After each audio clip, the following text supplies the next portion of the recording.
કેન્ટન ફેરના બીજા ફેસમાં અમે આવ્યા ત્યારે સુરતવાળા સંજયભાઈ કે જે સોશિયલ મીડિયામાં એક્ટિવ છે એ અહીંયા ભેગા થઈ ગયા. અને આ વિભાગ છે ને પ્લમ્બર વિભાગ છે, એટલે પાઇપ ફિટિંગ ને એવું બધું. અને સંજયભાઈનું કામ છે ને બેકરીનું છે. એટલે સંજયભાઈને મેં પૂછ્યું કે તમે આ પ્લમ્બિંગ વિભાગમાં શું કરો છો, તો એને મને એમ કીધું કે એના કઝિન છે ને એ પ્લમ્બર છે અને પાણી લીકેજ ક્યાંથી થાય એ શોધવાનું એક મશીન આવે છે, એ મશીન શોધવા માટે આવ્યા છે. એટલે હવે આપણે છે ને બધાએ સંજયભાઈને હેલ્પ કરવાની છે. અને પાણી લીકેજ ગોતવા માટેનું મશીન ચાઇનામાં હોય કે ભારતમાં હોય કે ગુજરાતમાં હોય કે રાજકોટમાં હોય, જ્યાંથી ક્યાંયથી મળે એમ હોય, આ મશીન જ્યાં મળતું હોય એ તમે કોમેન્ટમાં જણાવજો.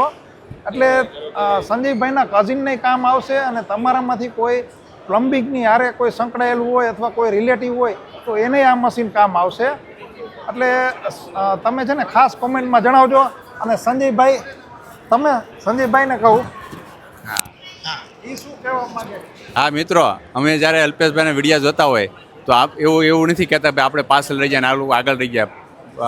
એ ભાઈના વિડીયો અલ્પેશભાઈને એવા જ હોય છે કે આપણે કંઈક પ્રેરણા લઈને આપણે રાજકોટમાં બધી મશીનરી બને છે, મળે છે, પણ અહીંયા જાણવાનું જોવાનું એ હોય છે કે ભાઈ મારે જે પાણીનું મશીન જોતું હતું ને મને કે અહીંયા સુરતમાં નહોતું મળતું, મારા બાપાનો છોકરો પ્લમ્બરનું કરે અને એની માટે હું ગોતું છું. જો આપણે એકબીજાને સપોર્ટ જ કરવાનો છે, તો તમને પણ આવું પ્લમ્બરનું મશીન કે પાણી લીકેજનું મળે તો નંબર અલ્પેશભાઈનો કોમેન્ટ કરજો, જેથી કરીને મને પણ કોન્ટેક્ટ થઈ જાય અને બીજા લોકોને પણ કોન્ટેક્ટ થાય, એકબીજાને કામ આવી એની માટે જ આપણે પેજની અંદર આવ્યા છીએ.